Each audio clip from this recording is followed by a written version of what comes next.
मीरा को कुकिंग बहुत पसंद थी और वो बहुत ही अच्छे केक बनाती थी। एक दिन वो डिसाइड करती है कि अगर मुझे केक बनाना इतना ही पसंद है और मैं इतने अच्छे केक बनाती हूँ तो क्यों ना अपने पैशन से रिलेटेड ही एक बिजनेस किया जाए। फिर वो थोड़े पैसे कलेक्ट करती है और एक छोटी केक की शॉप ओपन करती है और कुछ टाइम बाद ही उस शॉप से प्रॉफिट आना शुरू हो जाता है और वो ऐसे ही 3 साल तक अपना बिजनेस पूरे मन और मेहनत से करती है। फिर एक दिन ऑथर मीरा से मिलते हैं और उसके बिजनेस के बारे में पूछते हैं, जिसपे मीरा बताती है कि कैसे एक टाइम पे केक बनाना उसे बहुत पसंद था और वो उसका पैशन था, बट अब उसे केक बनाना तो दूर बल्कि उसकी स्मेल तक नहीं पसंद। जिसपे ऑथर मीरा से इसका रीजन पूछते हैं तो मीरा बोलती है, मैं यहाँ सुबह 3 बजे से हूँ, जिसके लिए मुझे 2 बजे उठना पड़ा। फिर मैंने सफाई किया और सुबह 7 बजे शॉप ओपन किया और इतना ही नहीं, सफाई के बाद शॉप बंद करने में मुझे 9 से 10 बज जाएंगे। मीरा बताती है कैसे उसने सब कुछ ट्राई किया, बेस्ट इंग्रेडिएंट यूज किया, बेस्ट ओवन यूज किया, यहाँ तक कि डिस्प्ले भी बहुत अच्छे और अट्रैक्टिव रखे, बट इससे कोई फायदा नहीं हुआ। फिर मीरा थोड़ी देर सोचने के बाद बोलती है कि वो अभी भी गिव अप नहीं करेगी और वो और अच्छे से सीखेगी कि कैसे इससे भी अच्छे केक बनाए जा सकते हैं।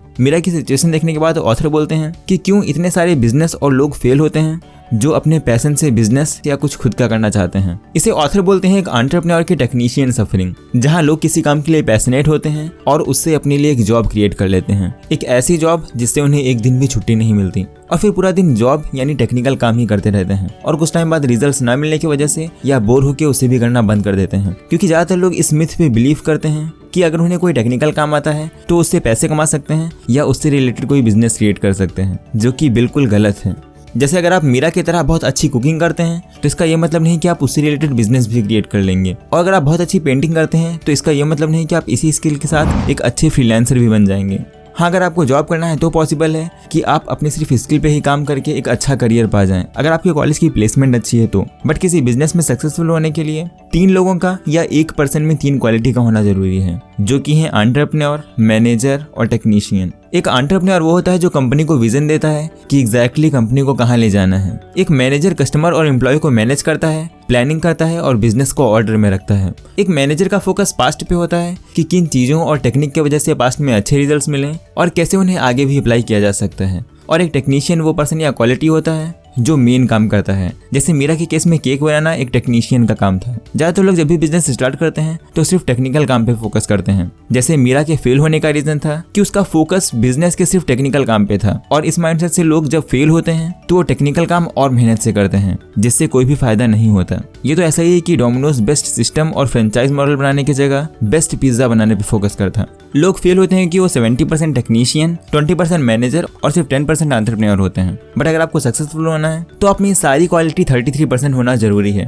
एग्जाम्पल की बात करें तो एप्पल में तीनों चीजें थी। स्टीव जॉब्स ने मैनेजमेंट और कंपनी को विजन दिया, जो कि मैनेजर और एंटरप्रेन्योर का काम है, और स्टीव वोजनियाक ने कंपनी का सारा टेक्निकल काम संभाला, जिससे कंपनी ग्रो कर पाई। और 2 लोगों से शुरू होकर आज एप्पल में 1,54,000 से भी ज्यादा एम्प्लॉय हैं। इसलिए फर्स्ट लेसन है, जब भी कोई बिजनेस स्टार्ट करें तो उसके सिर्फ टेक्निकल काम पे नहीं बल्कि उसकी मार्केटिंग और उसके विजन पे भी फोकस करें। लेसन 2 है बिल्ड फ्रेंचाइज बिजनेस। इतनी सारी फ्री इन्फॉर्मेशन होने के बाद भी 80% बिजनेस 5 साल में ही फेल हो जाते हैं। और दूसरी रिसर्च के अकॉर्डिंग जो बिजनेस फ्रेंचाइज बिजनेस बिल्ड करते हैं उनमें से 75% बिजनेस सक्सीड करते हैं। फ्रेंचाइज बिजनेस मींस ऐसे बिजनेस जिन्हें इजीली स्केल किया जा सकता है बिना क्वालिटी डिफरेंस के। जैसे मैकडॉनल्ड एक यूएस फूड कंपनी है, बट अगर आप जापान और इंडिया के मैकडॉनल्ड जाएं तो वहां भी आपको सेम टेस्ट ही मिलेगा। इसलिए ऐसा बिजनेस बिल्ड करें जिसे इजीली स्केल किया जा सके बिना क्वालिटी डिफरेंस के। और आप ऐसा कर सकते हैं एक ऐसा सिस्टम बना के जो लोगों को कंसिस्टेंट वैल्यू प्रोवाइड करे। और आपका बिजनेस एक सिस्टम पे डिपेंड करना चाहिए, न कि लोगों पे। ज्यादातर बिजनेस एक सिस्टम पे डिपेंड होने की जगह कुछ लोगों पे डिपेंड होते हैं, जिसे कुछ खास स्किल्ड पर्सन ही हैंडल कर सकते हैं।